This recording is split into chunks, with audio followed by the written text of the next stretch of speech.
왜 연애가 잘 안 풀리는지 생각해 본 적 있나요? 심리학자들은 주요 원인이 어린 시절에 있다고 믿는데 이때가 바로 5가지 바람직하지 못한 사랑 양식 중 하나를 형성하게 되는 시기이기 때문입니다. 그럼 여러분의 어린 시절을 되돌아보고 그것이 여러분의 애정 생활과 어떤 관련이 있는지 알아봅시다.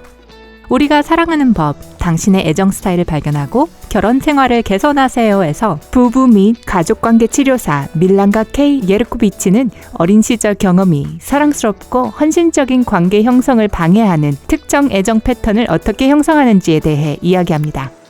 좀 더 구체적으로 말해서 어린 시절의 경험으로 인해 형성하게 되는 5가지 주요 애정 스타일을 명명했는데요. 자, 그럼 무엇인지 알아봅시다. 첫 번째 유형, 착한 아이형. 어렸을 때 종종 착한 아이라는 말을 들었나요? 주변 사람들이 당신에게 화를 내면 불안하고 속상한가요? 갈등을 싫어하나요? 마지막 이 3가지 질문에 모두 그렇다고 대답했다면 여러분은 다른 사람을 기쁘게 하는 걸 좋아하는 사람일 거예요. 이런 사람은 대개 과잉 보호하거나 매우 비판적인 부모 아래에서 성장합니다. 이런 종류의 건강하지 못한 환경은 부모님을 행복하게 하기 위해 할 수 있는 모든 것을 하게 만들죠. 하지만 주변 사람들은 모두 만족하는 반면 본인은 부모님에게 주는 절반의 편안함도 되돌려받지 못하기 때문에 점점 더 불안해집니다. 그 결과 어른이 되어서도 거절을 하고 명확한 개인적 경계를 세우고 진심을 표현하는 데 어려움을 겪습니다. 애정 관계에 있어서 파트너에게 모든 것을 다 주고 상대를 행복하게 하기 위해 가능한 모든 일을 합니다. 그래서 파트너가 혼자 혹은 친구들과 시간을 보내고 싶어 하면 착한 아이형은 자신이 부족하다고 생각하면서 극도로 우울하고 불안해합니다. 이것은 감당할 수 없을 정도의 오해와 갈등을 초래할 수 있습니다. 문제를 말로 표현하고 해결하는 것을 정말 어렵게 생각하고 그래서 거의 표현하지 않습니다. 단지 논쟁을 끝내기 위해서 바로 사과해버리고 맙니다. 건강한 관계를 원한다면 이런 유형의 사람이 해야 할 일은 자신의 감정을 자유롭게 표현하고 자신의 결점을 받아들이는 것입니다. 비현실적인 기대는 그만하세요. 연애는 항상 2사람이 하는 것이고 여러분의 감정과 의견도 표현되어야 할 가치가 충분합니다. 두 번째 유형, 회피형. 부모가 독립을 장려하고 아주 어릴 때부터 자신을 돌보는 법을 가르치는 가정에서 자란다고 상상해보세요. 좋은 생각인 것 같죠? 하지만 항상 좋은 것은 아니에요. 이제 소개할 애정 스타일은 이런 유형의 가정에서 나오는데요. 바로 회피형입니다. 회피형의 부모는 아이에게 사랑과 애정을 보여주기보다는 자립성 있게 키우는데 훨씬 더 초점을 맞춥니다.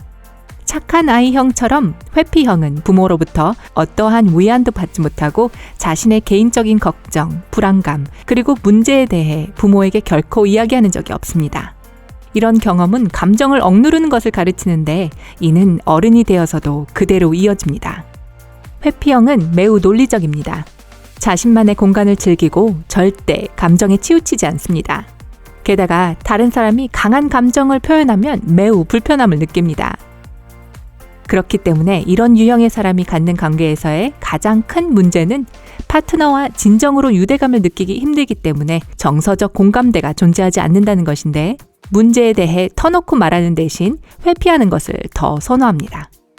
만약 여러분이 회피형이고 이해와 헌신적인 관계를 위해 노력하고자 한다면 먼저 마음을 열고 감정을 표현하는 법을 배워야 합니다.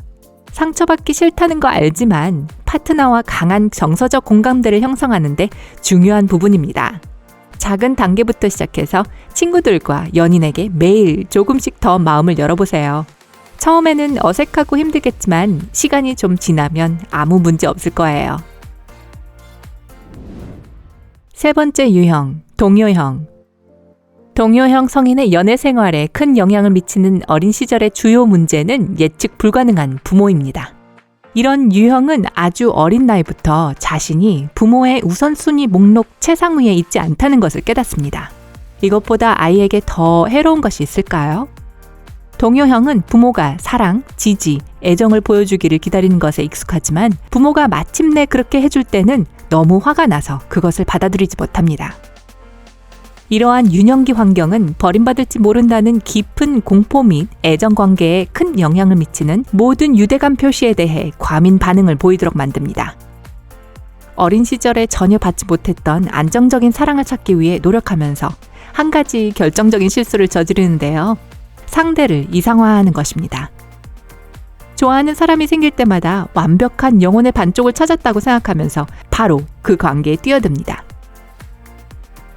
하지만 진실한 사랑이 항상 완벽할 수는 없으며 그들의 관계가 완벽과는 거리가 멀다는 것을 깨닫게 되면 동요형은 실망하고 확신을 잃게 되죠. 이것은 유치하고 비이성적인 싸움으로 이어지고 보통은 결별로 끝납니다. 자, 여기 모든 동요형을 위한 작은 메시지가 있습니다. 시간을 두고 상대를 알아가도록 하세요. 상대가 완벽하다고 섣불리 판단하지 마세요. 연애는 힘들고 그 관계가 지속되도록 하려면 시간과 노력이 필요합니다. 하지만 힘들고 격동적인 시기를 잘 헤쳐나가면 늘 꿈꿔오던 안정적이고 아름다운 사랑을 얻게 될 거예요. 네 번째 유형, 통제자형. 거의 모든 통제자형에게 어린 시절은 고통스러운 기억입니다. 부모가 어떤 보호도 제공해주지 않는 것은 물론 부모가 스트레스의 주요 원인 제공자인 혼란스러운 가정에서 자랍니다. 이런 불행한 경험은 통제자형을 강하게 하고 자신과 자신의 미래를 알아서 헤쳐나가도록 가르칩니다. 이것은 배울 만한 좋은 교훈처럼 보이지만 통제자형의 경우 보기보다 훨씬 더 해롭습니다. 통제자형은 세상을 두 가지 관점에서 보는데요. 자신이 통제하고 있거나 다른 사람들에 의해 통제당하는 것입니다. 편안함을 벗어나거나 자신의 감정과 연약함을 표현하는 것을 좋아하지 않습니다. 연약하지 않은 유일한 감정은 분노이기 때문에 통제력을 유지하기 위해 분노를 무기로 사용하는 것을 선호합니다. 그렇기 때문에 통제자형은 파트너와의 논쟁에서 대부분 격렬하게 반격하는 경향이 있습니다. 타협을 피하는 경향이 있고 상대를 굴복하고 동의하도록 만들 수만 있다면 강력하게 반발합니다. 비록 이 유형이 가혹하게 들리긴 하지만 사실 이런 유형의 사람은 매우 민감합니다. 통제형의 사람들은 상처받을 수 있는 위치에 놓이기를 원치 않을 뿐입니다. 따라서 힘과 통제력을 실망, 슬픔, 고통에 대한 방패막이로 사용합니다. 사랑스럽고 강한 관계를 구축하기 위해서 방패를 거두고 약한 모습을 보일 수 있을 만큼 상대를 신뢰하는 법을 배울 필요가 있습니다. 만약 여러분이 통제형이라면 즉시 분노로 대응하지 마세요. 파트너에게 정직하게 감정을 털어놓는다고 해서 자제력을 잃게 되는 것은 아닙니다. 오히려 전에는 필요한지조차 몰랐던 여러분의 지원군을 가질 수 있는 토대를 마련하는 데 도움이 될 겁니다. 다섯 번째 유형, 피해자형. 혼돈스러운 가정은 통제형뿐만 아니라 또 다른 유형, 즉 피해자형을 만들어냅니다. 피해자형은 종종 학대하고 화를 내고 폭력적인 부모 밑에서 자라서 가능한 한 눈에 띄지 않고 조용하게 문제에 대처하도록 배웁니다. 많은 피해자형 아이들은 집안에서 벌어지는 공포로부터 벗어나기 위해 그들만의 환상과 상상의 세계를 창조합니다. 이 아이들은 참을 수 없을 정도로 힘든 것을 인내하는데 이는 정신건강에 나쁜 결과를 초래합니다.